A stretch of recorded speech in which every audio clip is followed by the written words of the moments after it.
She hears the door slam behind her. A eunuch is shouting. Another guard grabs the man beside her.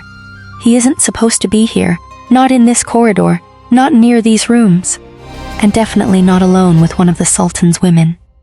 So what happens now? First, she can be confined. Her rank, privileges, rooms, servants, and access to palace life can disappear. The man can be arrested. If authorities decide this was a sexual relationship, both can face punishment for illicit sex.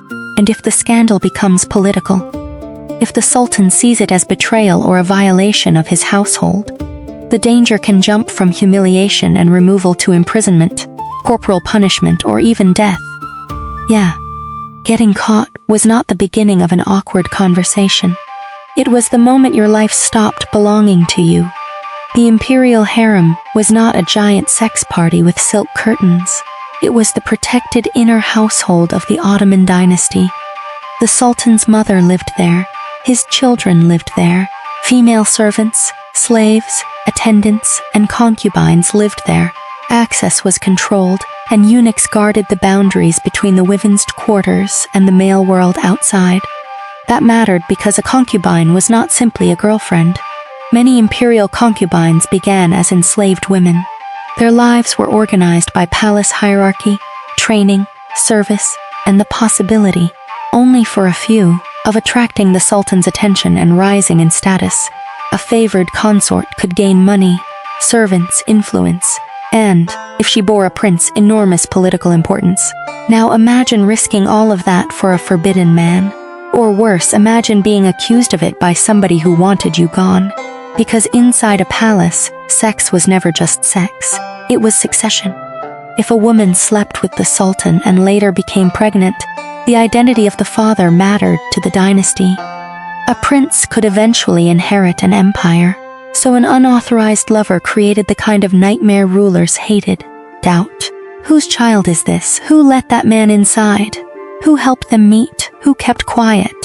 Suddenly, one secret relationship can turn into an investigation involving servants, eunuchs, messengers, doors, keys, and anyone unlucky enough to have seen something. And this is where it gets seriously fucked up. The woman did not need to be the most powerful person in the scandal to become the easiest person to punish. A high-ranking man might have allies. A palace official might have patrons. A guard might blame somebody below him. But an enslaved woman? Her protection depended heavily on the household above her. Lose that protection, and the floor disappeared. A forbidden relationship could mean removal from the palace world that gave her food, income, clothing, status, and connections. Female palace slaves could eventually be manumitted and leave imperial service. But being pushed out because powerful people wanted, you gone was very different from an orderly departure after years of service. And there is a real harem-related example. During the era of Kösem sultans, sources describe a crackdown on female palace women who had relationships with eunuchs. Kösem did not treat those romances like cute palace gossip. The women were removed. Some were manumitted. Others were reportedly sent away to be sold. Think about that. One day you have a place inside the most powerful household in the empire. Then somebody decides your relationship is unacceptable, and you're gone. No romantic farewell, no balcony scene, no we'll run away together. Good luck. The palace owned the exits. Now, what if the couple was actually caught having sex? Ottoman law classified unlawful sexual intercourse as zina. Islamic jurisprudence made convictions difficult under strict evidentiary rules, while Ottoman sultanic law made sexual offenses easier to prosecute through more practical forms of evidence. In actual Ottoman criminal practice, monetary fines and discretionary punishments were far more ordinary than spectacular executions. So no, every cheating woman was not automatically dragged outside and stoned. But don't get comfortable, because Ottoman rulers and judges could make the machinery very ugly. In 1680, Istanbul saw the empire's most notorious documented adultery execution. A married Muslim woman was accused of having sex with a Jewish man while her husband was away. She was condemned to death by stoning. Her alleged lover was condemned too and beheaded. Sultan Mehmed IV confirmed the sentences, and then he attended the executions. This was extraordinary. The scholarly account of the case describes Mehmed IV as the only Ottoman sultan to order an adulteress publicly stoned during centuries of Ottoman rule in Istanbul. That's exactly why the case became infamous. Picture the crowd. The hippodrome. Officials making an example out of two human beings while everyone watches. Ah yes, very civilized. And here's the disgusting part. The case shows that when sex, religion, public morality, and political authority lined up in the worst possible way, private behavior could become a public killing. Now take that fear back inside the Imperial Harem, where the ruler was not some distant judge.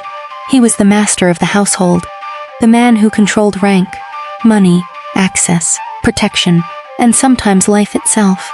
A concubine accused of betrayal could find herself isolated inside a household where virtually every important doorway was controlled by people above her. Palace discipline was not the same as an ordinary neighborhood dispute before a judge. The harem was deliberately secluded, and much of what happened inside never produced the kind of detailed record we have for ordinary Ottoman courts. That silence matters, because later European stories loved to fill it with bullshit.